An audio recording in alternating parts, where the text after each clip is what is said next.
உங்கள் அனைவருக்கும் என்னுடைய அன்பான வணக்கம். இல்லம் தேடி கல்வி என்ற சிறப்பான திட்டத்தை உருவாக்கி இன்றைய நாள் செயல்படுத்த தொடங்கி இருக்கக்கூடிய இந்த பள்ளி கல்வித்துறை அமைச்சருக்கும் அந்த கல்வித்துறையை சார்ந்திருக்கக்கூடிய உயர் அதிகாரிகளுக்கும் எனது மனப்பூர்வமான பாராட்டுதலை, வாழ்த்துதலை, நன்றியை நான் தெரிவித்துக் கொள்ள விரும்புகிறேன். கல்வியின் மிக்கதாம் செல்வம் ஒன்று இல்லையே, கண்மணி கேளடா நீ என்றன் சொல்லையே, செல்வம் பிறக்கும் நாம் தந்திடில் தீர்ந்திடும், கல்வி தருந்தோறும் மிகச் சேர்ந்திடும் என்று பாடினார் பாவேந்தர் பாரதிதாசன் அவர்கள். அவரது பாடலுக்கேற்ற செயலை இன்றைய நாள் இந்த பள்ளி கல்வித்துறை செய்திருக்கிறது. உள்ளபடியே இன்னைக்கு நான் ரொம்ப மகிழ்ச்சியா இருக்கிறேன். எப்போதும் மகிழ்ச்சியா தான் இருப்பேன், இப்போ அதிகமா மகிழ்ச்சியா இருக்கிறேன். குறிப்பிட்டு சொல்லணும்னா என்னுடைய மகிழ்ச்சிக்கு கூடுதலான ஒரு காரணம் இருக்கு. என்னுடைய ஆரோக்கிய நண்பர், என்னுடைய வாழ்க்கையில் ஏற்படக்கூடிய சுகதுக்க நிகழ்ச்சிகளில் ஒரு உடன்பிறப்பாக, ஒரு தம்பியாக, ஒரு சகோதரனாக, ஏன் ஒரு தொண்டனாக இருந்து எனக்கு துணை நின்றவர் மறைந்த அன்பில் பொய்யாமொழி அவர்கள். இந்த நிகழ்ச்சியில் அவரை நினைச்சு நான் பெருமைப்பட்டுக்கிட்டு இருக்கேன். காரணம், தன்னுடைய மகன் இன்றைக்கு பள்ளி கல்வித்துறை அமைச்சராக பொறுப்பேற்றுக் கொண்டு அந்த கல்வித்துறை மூலமாக செய்து வரக்கூடிய செயல்களை எல்லாம் பார்த்தா அவருடைய தந்தை பொய்யாமொழி எந்த அளவுக்கு சந்தோஷப்பட்டிருப்பாரோ அத்தகைய பெருமையை நான் இன்றைக்கு அடைந்து கொண்டிருக்கிறேன். இல்லம் தேடி கல்வி என்பது சாதாரண திட்டம் அல்ல. எல்லா திட்டங்களையும் போல இதுவும் ஒரு திட்டம்னு சொல்லிட முடியாது. இந்த திட்டம் தான் லட்சக்கணக்கான மாணவ மாணவியர் வாழ்வில ஒளியேற்ற போகிறது. அதன் மூலமாக நூற்றாண்டு காலத்துக்கு அறிவுடைய வெளிச்சம் பரவ இருக்கு. மிகப்பெரிய கல்வி புரட்சிக்கு, மறுமலர்ச்சிக்கு இந்த இடத்துல அடிக்கல் நாட்டப்பட்டிருக்கு. மிகப்பெரிய விஷயங்கள் எல்லாம் இப்படி சிறு சிறு அளவில் தான் தொடங்கப்பட்டுச்சு. நூற்றாண்டு காலமாக மறுக்கப்பட்ட கல்வியை திண்ணை பள்ளிக்கூடங்கள் வழியாக கொண்டு சேர்த்தது ஆரம்பகால திராவிட இயக்கம். திராவிட இயக்கம், திராவிடம்னா என்னன்னு சில பேர் கோமாளிகளும் அதை பற்றி அறியாதவர்களும் கேள்வி கேட்டுக்கிட்டு இருக்கிறாங்களா? இதுதான் திராவிடத்தினுடைய கொள்கை, மறந்துடக்கூடாது.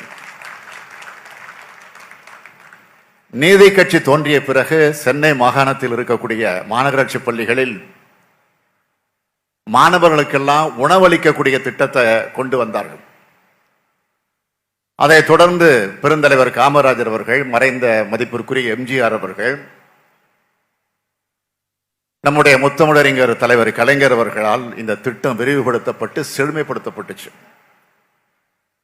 இது போன்ற ஒரு சிறப்பு பெறப்போகக்கூடிய திட்டம் தான் இந்த இல்லம் தேடி கல்வி என்கிற திட்டமாகும். கொரோனா என்ற பெருந்தொற்று காலத்தில் அனைத்து தரப்பு மக்களும் பாதிக்கப்பட்டார்கள். அப்படின்னு சொன்னாலும் அதிகமாக பாதிக்கப்பட்டது யாருன்னு கேட்டீங்கன்னா நம்முடைய மாணவர்கள் தான்.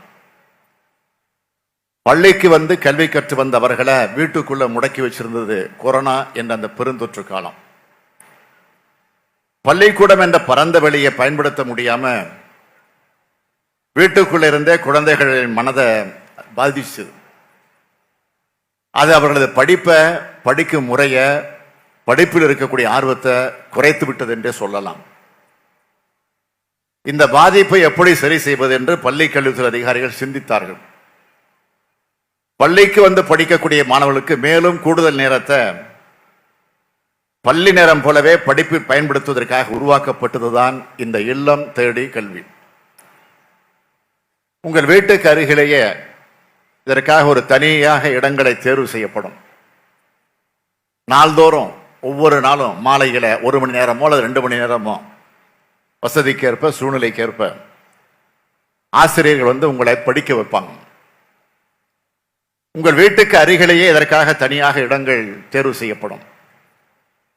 நாள்தோறும் மாலையில 1 மணி நேரமோ 2 மணி நேரமோ தலைமை ஆசிரியருடைய மேற்பார்வையில் தன்னார்வலர்களின் ஒத்துழைப்போடு இந்த திட்டம் தொடங்க போகுது. பள்ளியோடு எங்கள் கடமை முடிந்துட்டது அப்படின்னு கருதாம வீட்டுக்குள் வந்து உங்களுக்கு கற்றுத்தரக்கூடிய கடமையின் தொடர்ச்சி தான் இல்லம் தேடி கல்வி என்கிற திட்டமாகும்.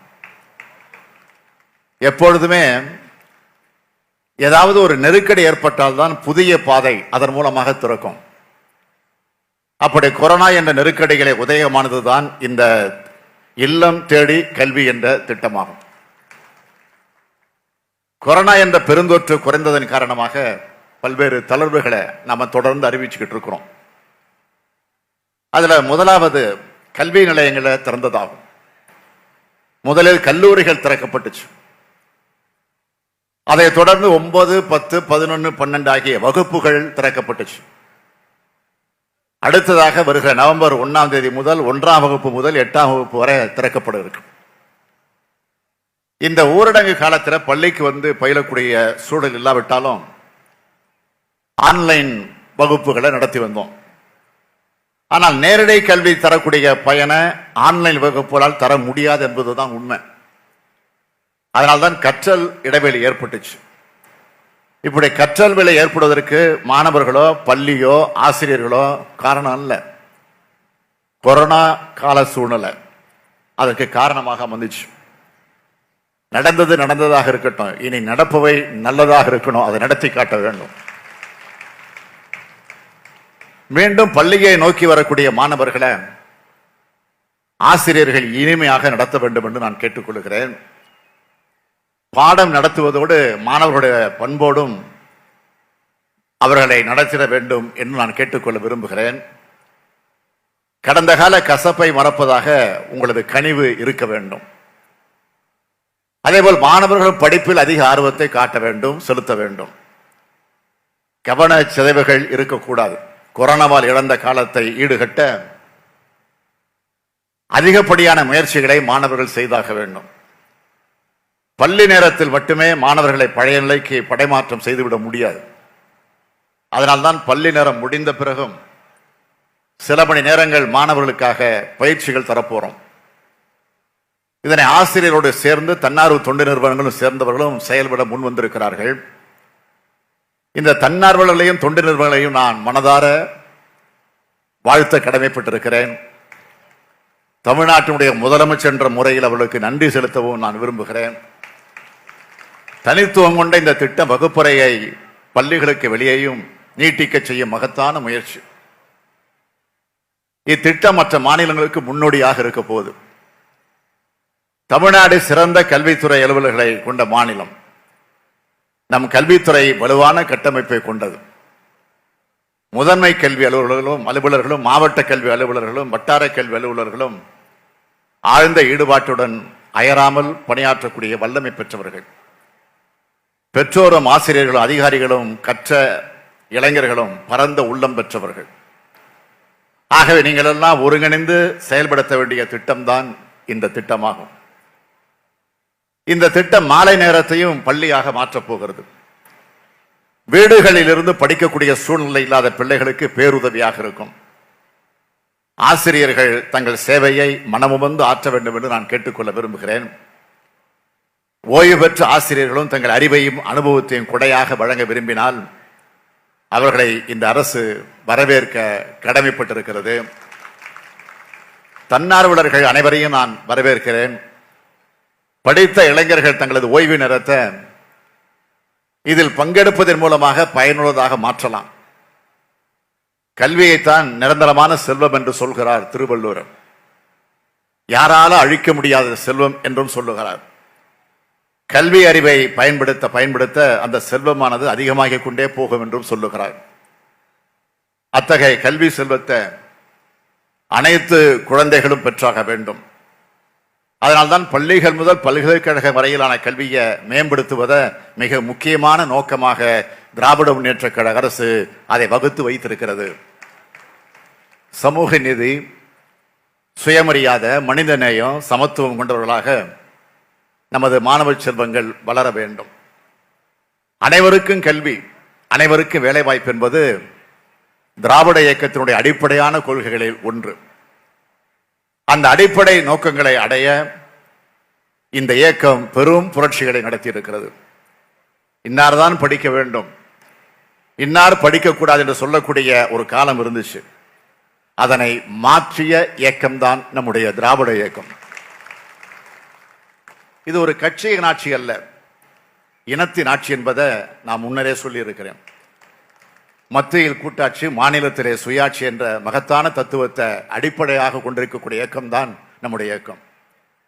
ஆகவே ஆட்சி 7 இலக்கணம் என்று கம்பீரமாக சொல்லக்கூடிய ஆட்சி இந்த ஆட்சி. மாநில சுயாட்சி, மதச்சார்பின்மை, சமூக நல்லிணக்கணம், சமத்துவம் ஆகிய தத்துவங்களை அரசியலில் மட்டுமல்ல ஆட்சி 7 முன்னெடுக்க நிலைக்கக்கூடிய ஆட்சி இந்த ஆட்சி. அந்த நெறிமுறைகளை வென்றெடுக்க என்னாலும் உழைக்கக்கூடிய ஆட்சிதான் இந்த ஆட்சி. இந்த நெறிமுறைகள் சமூக பொருளாதார கல்வி திட்டங்களிலும் மின்ன வேண்டும் என்று நினைக்கக்கூடிய ஆட்சிதான் இந்த ஆட்சி. அந்த அடித்தளத்தில் தான் இது போன்ற திட்டங்களை நாங்கள் முன்னெடுத்து வருகிறோம். இதில் யாருக்கும் எந்த விதமான சந்தேகமும் வேண்டாம். இன்றைக்கு அனைத்து சமுதாய மக்களும் கல்வியிலும் வேலைவாய்ப்பிலும் முன்னேறி அதிகாரம் செலுத்தக்கூடிய இடத்திற்கு வளர்ந்து வந்திருக்கிறார்கள் என்று சொன்னால் அதற்கு அடிப்படை திராவிட இயக்கத்தை வலுவோடு வழிநடத்தி இந்த இனத்தின் அறிவையும் மானத்தையும் தட்டி எழுப்பிய தலைவர்கள் தான். தந்தை பெரியார், அறிஞர் அண்ணா, தலைவர் கலைஞர் அவர்கள் போட்ட விதைதான்.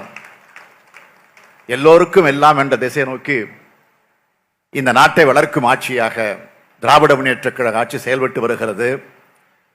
ஏழை எளிய விளிம்பு நிலை மக்களின் உயர்வுக்காகவும் பட்டியலின பழங்குடியின பிற்படுத்தப்பட்ட மிகவும் பிற்படுத்தப்பட்ட மக்களுடைய மேன்மைக்காகவும் எத்தனையோ திட்டங்களை இந்த ஆட்சி செயல்படுத்தி கொண்டிருக்கிறது. உயர்கல்வித்துறையாக இருந்தாலும் சரி, பள்ளி கல்வித்துறையாக இருந்தாலும் சரி, அனைவருக்கும் கல்வியை, உன்னதமான கல்வியை நோக்கமாக கொண்டு செயல்பட்டு கொண்டிருக்கிறோம். பார்வோற்றும் பள்ளி கல்வித்துறையின் இந்த திட்டத்தின் வழியாக தமிழ்நாட்டை கல்வியில் சிறந்த தமிழ்நாடாக விரைவில் மாற்ற முடியும். பள்ளிக்கும் இல்லத்துக்குமான இடைவெளி குறையும், இல்லங்களும் பள்ளிகள் ஆகும். பள்ளிகளையும் இல்லங்களாக நினைத்து மாணவ செல்வங்களை நீங்கள் பயனுற வேண்டும். கற்க கசடர கற்பவை கற்றவை நிற்க அதற்கு தக. மறந்துவிடவில்லை, இன்றைக்கும் நான் மனதில் பதிவு வச்சிருக்கிறோம். நான் பல நிகழ்ச்சிகளில் சொல்லி இருக்கிறேன். இன்றைக்கு இந்தியாவில் இருக்கக்கூடிய மாநிலங்களை எல்லாம் ஒப்பிட்டு பார்த்து ஒரு மதிப்பெண் போட்டது எத்தனையோ நிறுவனங்கள், எத்தனையோ பத்திரிகைகள். அந்த மதிப்பெண் போடுகிற போது முதலமைச்சர் நம்பர் 1 மு.க. ஸ்டாலின் என்று போடுகிறார்கள். அதற்கு போய் 2வது 3வது 4வது என்று வரிசைப்படுத்தி போடுகிறார்கள். என்னை பொறுத்தவரையில் முதலமைச்சர் நம்பர் 1 என்று சொல்வதை விட தமிழ்நாடு நம்பர் 1 என்ற நிலைக்கு வர வேண்டும். அதற்கு நீங்கள் துணை நிற்க வேண்டும் என்று அன்போடு கேட்டு விடைபெறுகிறேன். நன்றி, வணக்கம்.